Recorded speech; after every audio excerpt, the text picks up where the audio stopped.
레위기 13장 18절에서 39절까지의 말씀, 좀 긴 말씀인데요. 우리 합독 같은 교독으로 우리 같이 읽도록 하겠습니다. 피부에 종기가 생겼다가 나았고 그 종처에 흰 점이 돋거나 희고 불그스름한 색점이 생겼으면 제사장에게 보일 것이요 그는 진찰하여 피부보다 얕고 그 털이 희면 그를 부정하다 할지니 이는 종기로 된 나병의 환부임이니라. 그러나 제사장이 진찰하여 거기 흰 털이 없고 피부보다 얕지 아니하고 빛이 엷으면 제사장은 그를 이레 동안 가두어 둘 것이며 그 병이 크게 피부에 퍼졌으면 제사장은 그를 부정하다 할지니 이는 환부임이니라. 그러나 그 색점이 여전하고 퍼지지 아니하였으면 이는 종기 흔적이니 제사장은 그를 정하다 할지니라. 피부가 불에 대었는데 그 된 곳에 불구스름하고 희거나 순전히 흰 색점이 생기면 제사장은 진찰할지니 그 색점의 털이 희고 그 자리가 피부보다 우묵하면 이는 화상에서 생긴 나병인즉 제사장이 그를 부정하다 할 것은 나병의 환부가 됨이니라. 그러나 제사장이 보기에 그 색점에 흰 털이 없으며 그 자리가 피부보다 얕지 아니하고 빛이 엷으면 그는 그를 이레 동안 가두어 둘 것이며 이레 만에 제사장이 그를 진찰할지니 만일 병이 크게 피부에 퍼졌으면 그가 그를 부정하다 할 것은 나병의 환부임이니라. 만일 색점이 여전하여 피부에 퍼지지 아니하고 빛이 엷으면 화상으로 부은 것이니 제사장이 그를 정하다 할 것은 이는 화상의 흔적임이니라. 남자나 여자의 머리에나 수염에 환부가 있으면 제사장은 진찰할지니 환부가 피부보다 우묵하고 그 자리에 누르스름하고 가는 털이 있으면 그가 그를 부정하다 할 것은 이는 오민이라.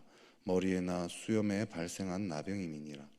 만일 제사장이 보기에 그 옴의 환부가 피부보다 우묵하지 아니하고 그 자리에 검은 털이 없으면 제사장은 그 옴 환자를 이레 동안 가두어 둘 것이며 이레 만에 제사장은 그 환부를 진찰할지니 그 옴이 퍼지지 아니하고 그 자리에 누르스름한 털이 없고 피부보다 우묵하지 아니하면 그는 모발을 밀되 환부는 밀지 말 것이요 제사장은 옴 환자를 또 이레 동안 가두어 둘 것이며 이레 만에 제사장은 그 옴을 또 관찰할지니 그 옴이 피부에 퍼지지 아니하고 피부보다 우묵하지 아니하면 그는 그를 정하다 할 것이요 그는 자기의 옷을 빨아서 정하게 되려니와 깨끗한 후에라도 옴이 크게 피부에 퍼지면 제사장은 그를 진찰할지니 과연 옴이 피부에 퍼졌으면 누른 털을 찾을 것 없이 그는 부정하니라.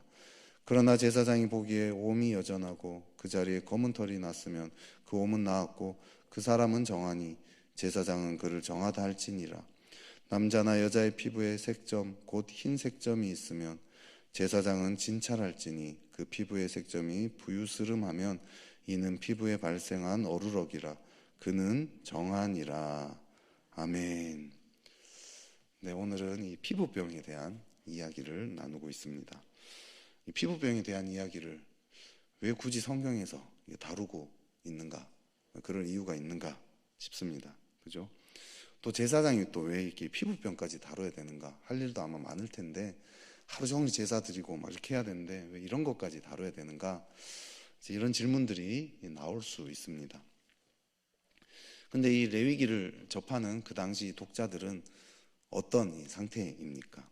출애굽한 백성들입니다. 광야에서 지금 이 말씀을 듣고 있다고 봐야 합니다. 그죠? 광야에 한 얼마 정도 되는 인원들이 모였다고 하죠? 네. 장정만 60만, 그러니까 200만, 300만 정도 예상하고 있습니다. 여러분 200만, 300만 되는 사람들 모여 있는데 전염병이 퍼지면 어떻게 되겠습니까? 큰일 나겠죠. 네. 지금 우리 코로나로 인해서 우리가 참 많은 고통을 당하고 있지 않습니까? 오늘도 원래 제가 설교가 아닌데 주보에는 분명히 김성희 목사님으로 나와 있는데 제가 왜 이 자리에 나와 있습니까? 그죠? 코로나 덕분에 제가 또 이 설교 자리에 한 번 더 나올 수 있는 영광을 또 갖게 되었습니다. 지금 이 코로나 때문에 전 세계가 지금 휘청거리고 있습니다. 그죠? 오늘날처럼 이 의료기술이 발달한 이런 시대에도 극복이 잘 안 됩니다. 그죠? 돈이랑 시간이랑 얼마나 많은 걸 투자했습니까? 천문학적인 액수를 이 코로나 때문에 쏟아부었는데도 아직도 극복이 안 되고 있습니다. 근데 이 당시, 그죠? 백신도 없고, 약도 없고 의료시설 같은 것도 없고 변변한 약도 없고 뭐 이런 상황에 전염병이 돌아버린다. 그럼 이제 엄청나게 끔찍한 일이 벌어지는 거죠. 과거에 14세기에 그 유럽에 흑사병이 돌 때 유럽 인구의 3분의 1이 다 죽었다라고 이야기합니다. 레위기의 주제는 거룩입니다. 제사장은 이 공동체의 거룩을 위해서 힘쓰는 자들입니다. 근데 이 거룩은 단순히 종교적인 영역에만 국한된 게 아니라는 거죠. 모든 영역에 있어서 정결해야 합니다. 그렇기 때문에 이 전염병도 제사장에게 있어서 너무나 중요한 임무라는 거죠. 오늘 본문은 단순히 그냥 병을 판단 내리는 그런 정도의 문제가 아닙니다. 전염병이 도는 걸 막지 않으면 이 공동체 전체가 무너질 수 있죠. 그래서 제사장의 중요한 임무가 이제 이 전염병을 판명하는 거죠. 그러면 우리는 이제 이 질문을 던져야 됩니다. 그럼 이 전염병에 대한 내용이 도대체 오늘날 우리에게 있어서는 어떤 의미가 있는가라는 거죠. 이 전염병을 우리는 이 영적인 질병과 연결해서 살펴볼 수 있습니다. 전염병은 어떤 성격이 있습니까? 순식간에 퍼져버리는 성향이 있죠. 우리나라가 처음에 이 코로나 조심할 때만 해도 확진자 수가 그렇게 많지 않았어요. 그죠? 기억나는 게 그때 저기 이마트 저쪽에 한 명 확진자 발생했다 했더니 일산 지역 전체가 한 명이 발생된데 봉쇄되고, 그때 일산에서 어디 뭐 가려고 하면 일산 지역 전체 모든 사람들이 다 뭔가 이 코로나와 연관된 사람인 것처럼 이상한 눈으로 쳐다봤던 그런 기억이 납니다. 그때만 해도 확진자 수가 얼마 없었습니다. 그런데 지금 이제 풀기 시작하니까 어떻게 되죠?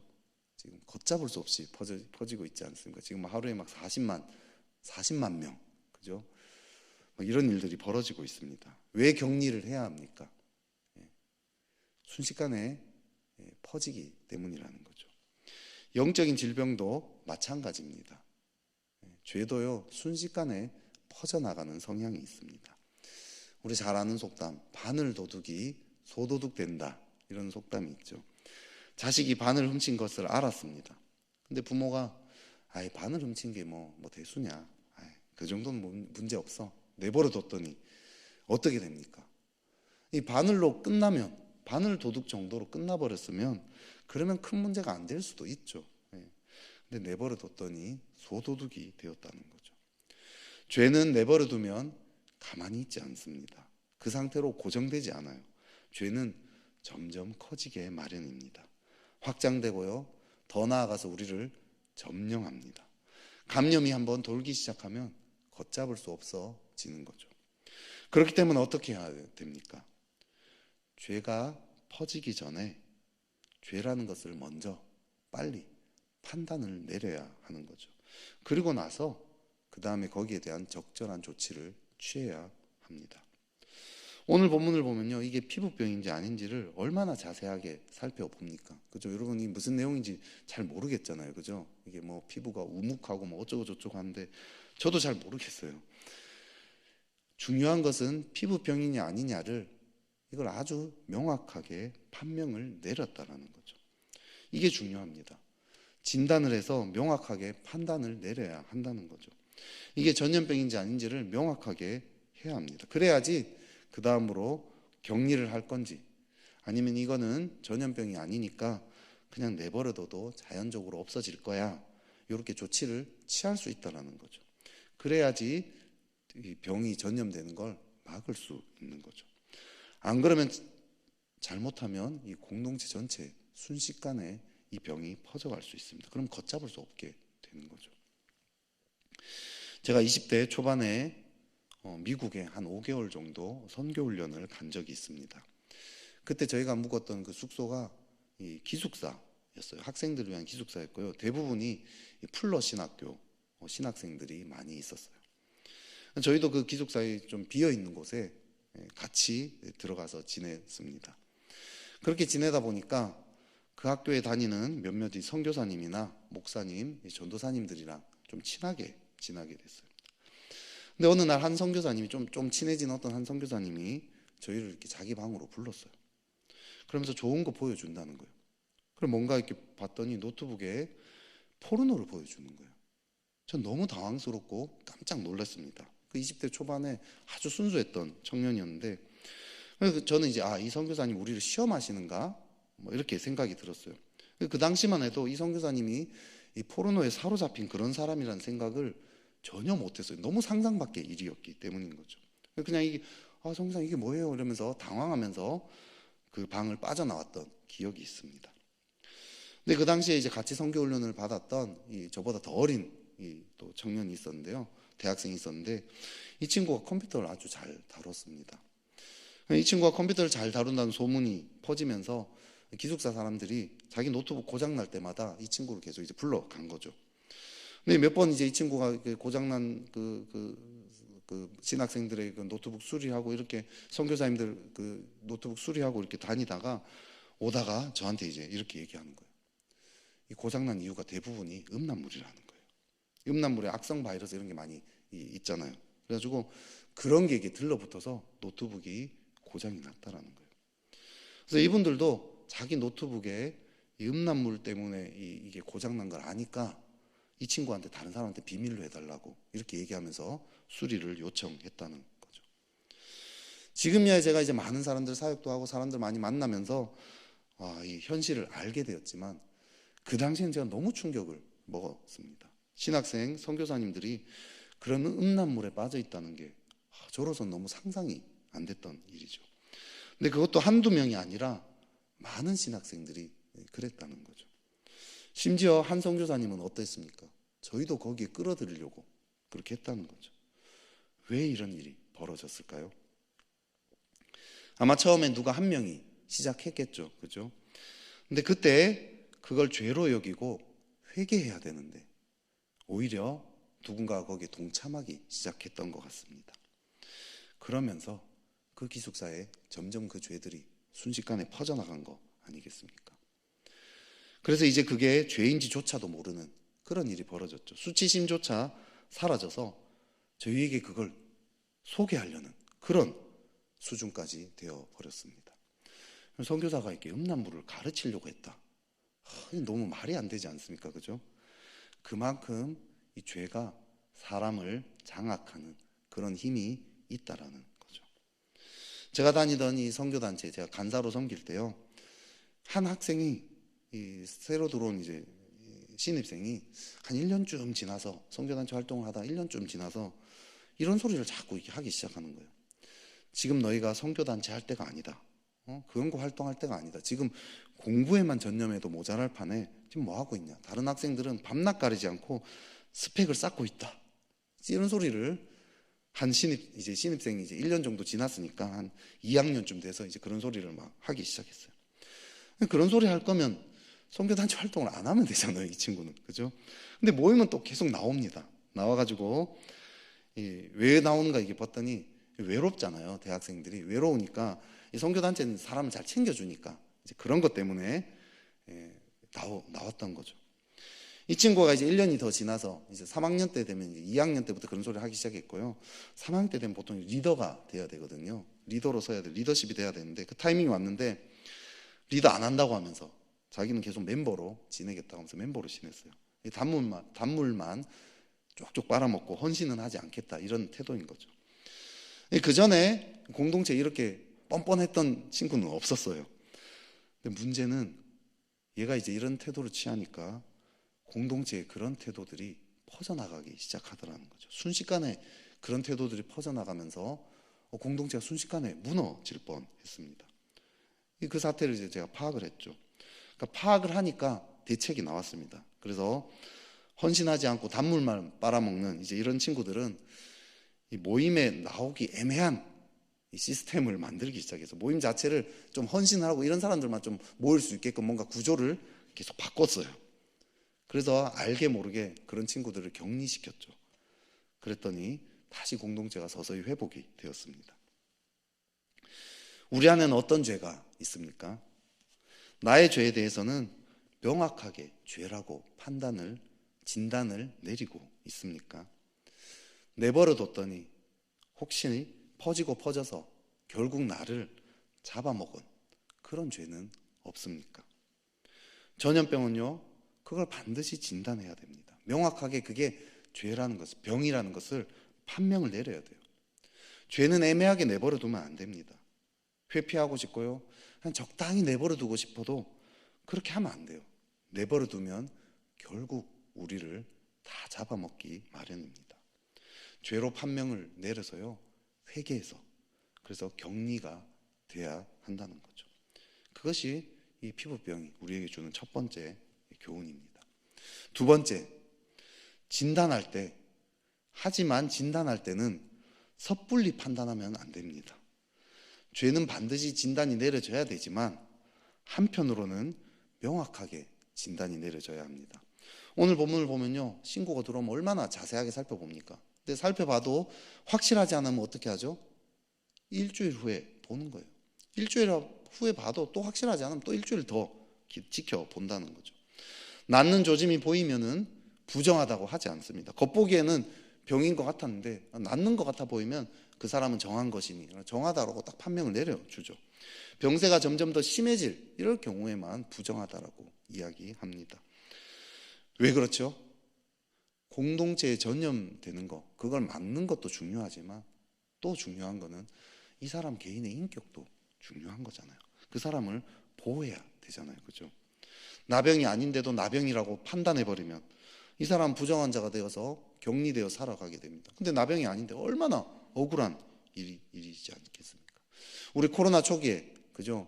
지하철에서 기침 한번 하면 사람들이 다 이상한 눈으로 쳐다본다고 했잖아요. 근데 얼마나 억울해요. 그죠? 그냥 기침 한번 했을 뿐인데 마치 코로나인 것처럼 쳐다봤을 때 얼마나 억울합니까?